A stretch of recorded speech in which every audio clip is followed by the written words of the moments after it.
Bonsoir, chers amis Facebook.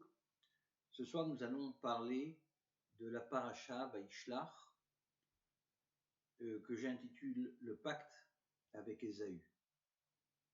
Cette conférence est tirée de mon livre Les moutons de Jacob, dont je vous ai précédemment parlé.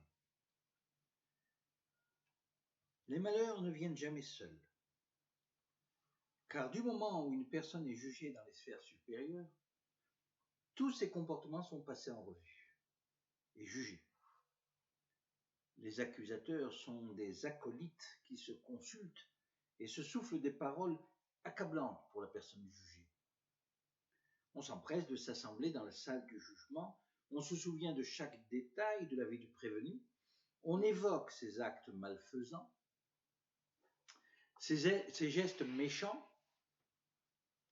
ses pensées hautaines et cyniques, ses regards envieux et haineux, ses médisances, ses choix malheureux, et l'on ajoute sa propre brindille au bûcher.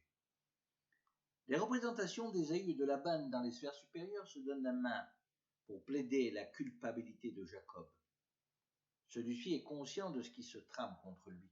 Il aurait été prévenu de l'arrivée de son frère par sa mère, qui lui a envoyé un émissaire urgent, sa propre nourrice, Déborah.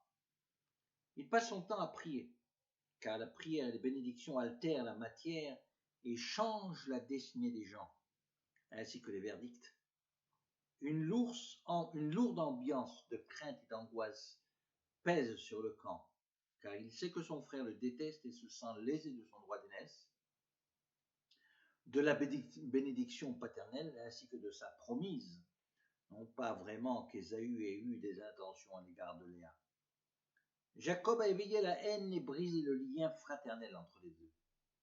Quelle que soit sa justification, à savoir s'il méritait la suprématie familiale pour son aptitude à perpétrer les enseignements des sages et des aïeux, s'il méritait de plein droit la bénédiction paternelle pour avoir perpétré les enseignements monothéistes que la famille d'Isaac prodiguait traditionnellement à son entourage païen, le fait est là, la fraternité entre les deux frères en avait souffert, à nouveau un homme allait lever la main contre son frère.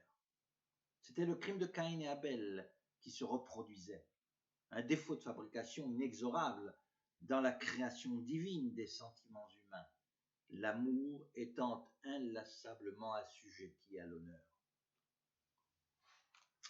La procédure de l'agneau de l'Azazel, dénomination hébraïque des forces du mal, pratiquée au temple de Jérusalem, est la plus proche de ce que je nommerais la pacification des forces du mal.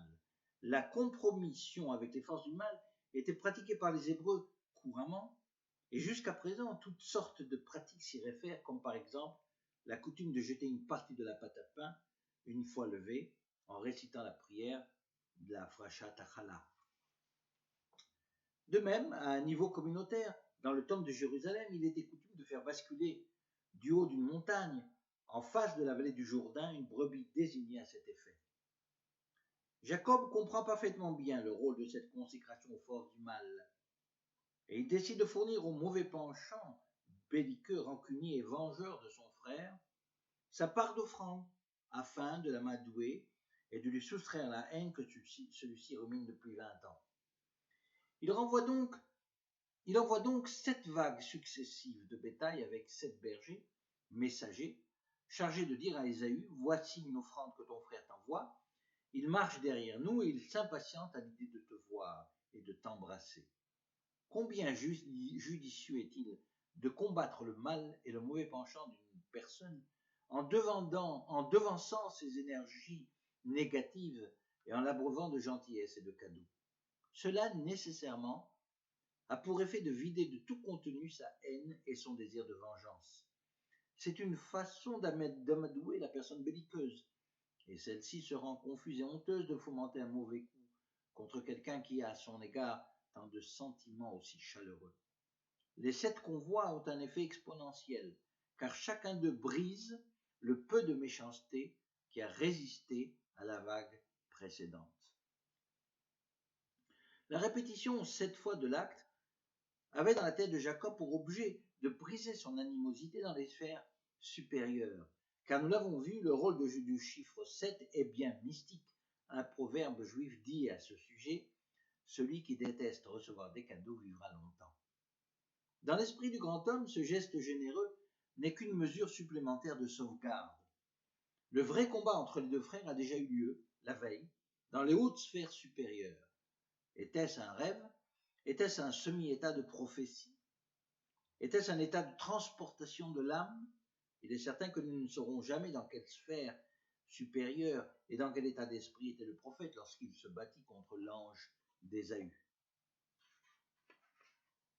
Le principe du parallélisme des mondes ne peut être vraiment compris que si on le lie à celui de la matérialisation de la création. En effet, si l'on considère que la conception divine de la création terrestre s'est matérialisée progressivement en 5 étapes, chaque étape ayant une densité matérielle différente, au point où le monde dans lequel nous vivons est bien le plus matérialisé et le plus concrétisé des 5, c'est bien dans le deuxième monde, celui des instincts, que le combat entre l'ange d'Ésaü et l'ange de Jacob ont lieu. Présenté comme un vrai combat entre deux êtres qui soulèvent la poussière du sol à la manière de deux bovins, il s'agit néanmoins, à mon avis, d'un jugement céleste. Il avait surmonté toutes les épreuves auxquelles l'ange d'Ésaü avait échoué, et par transplantation logique due au parallélisme des 5 mondes, il avait surmonté les mêmes épreuves auxquelles Ésaü lui-même aurait échoué s'il avait été directement confronté à cet insolite jugement divin. Ainsi, la défense de Jacob évoque éloquemment le principe de la sauvegarde des oisillons, bien rapporté dans le texte biblique, selon lequel l'ordre divin t'ordonne de chasser la mère pigeon avant de lui dérober ses oisillons. Règle élémentaire de pitié et de compassion à l'égard des animaux, que l'homme doit projeter nécessairement à ses semblables. Jacob a respecté cette règle durant toute sa vie, scrupuleusement, car elle est spécifiquement spécifiée dans la Torah, et elle résulte naturellement de la sphère de bonté et de compassion. Mais Ésaü, son frère, l'a durant toute sa vie ignoré. Comment un chasseur pourrait-il ressentir de la pitié pour les animaux, la chasse étant tout naturellement sa raison d'être? Et puis là, vainqueur, la défense continue à évoquer les défauts de leur comportement terrestre. Le sang versé par Ésaü pèse lourd dans la balance. Jacob, lui, a toujours respecté le principe selon lequel celui qui verse le sang, son sang sera versé. Car le sang est l'âme, et Jacob sort là aussi vainqueur de la confrontation. Et ainsi de suite, l'accusation continue à accabler, et la défense de répondre brillamment à chaque reproche. Ésaü étant bien l'aîné, pourquoi Jacob avait-il volé sa bénédiction? Et Jacob de répondre, « Je suis l'aîné, mais mon frère m'a devancé par la force et la ruse du chasseur. Mais je l'ai talonné en signe de protestation, car j'ai été conçu le premier, et je suis le premier à appliquer les lois divines. » L'ange d'Ésaü ne sait plus à quel saint se vouer, c'est le cas de le dire. Il comprend que son protagoniste est injuste et qu'il est incorruptible. Le jour commence à poindre. Les âmes d'autres mondes n'ont pas de place à la lumière du jour sur notre terre et dans notre réalité. Il s'empresse de partir avant que le jour ne se lève, car il ne saurait montrer son visage, celui d'Ésaü, qui est avili par les défauts de la pensée et du comportement.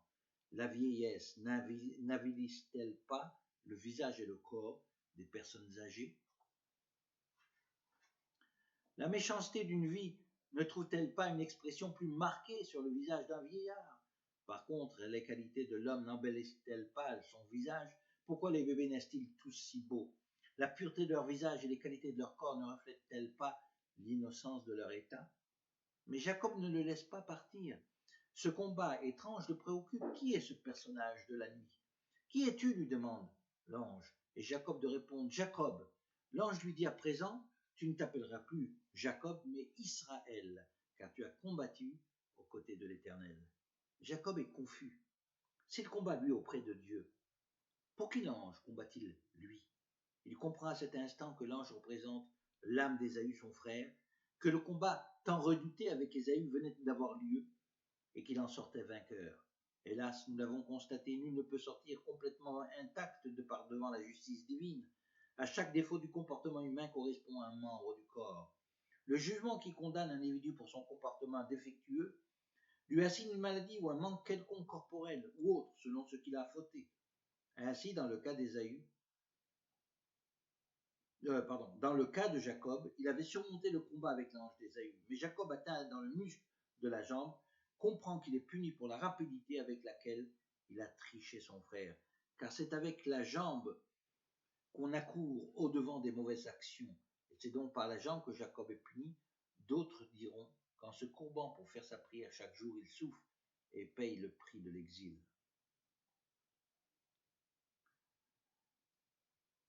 Le jour point, les deux camps de Jacob se sont séparés. L'un a franchi le Jourdain vers le pays de Canaan, à l'abri d'une attaque armée d'Ésaü. L'autre est resté du côté est du fleuve et attend la confrontation avec une armée redoutable. Le mâle possède cette caractéristique de mentir en ce qui concerne ses propres proportions. Souvent, un gros mensonge semble vrai et un tout petit ne passe pas. La collusion avec les 400 soldats d'Ésaü semble terrible et inévitable. On n'arrête pas une armée en pleine cavalcade. Et voilà, l'ordre divin a pour caractéristique de dompter les mauvaises intentions. Seul Dieu peut, de son souffle, engloutir une armée, a fortiori stopper une horde galopante.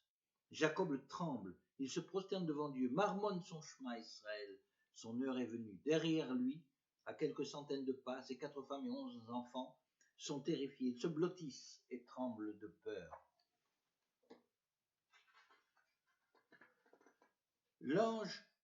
L'armée stoppe d'un seul coup devant Jacob, comme par miracle. Et voici qu'Ésaü descend de son cheval et se jette dans les bras de son frère, qu'il n'a pas vu depuis 20 ans. Il comprend le désarroi dans lequel se trouve Jacob. Il savoure la peur qu'il lui a causée, car l'homme méchant se nourrit du désarroi des autres.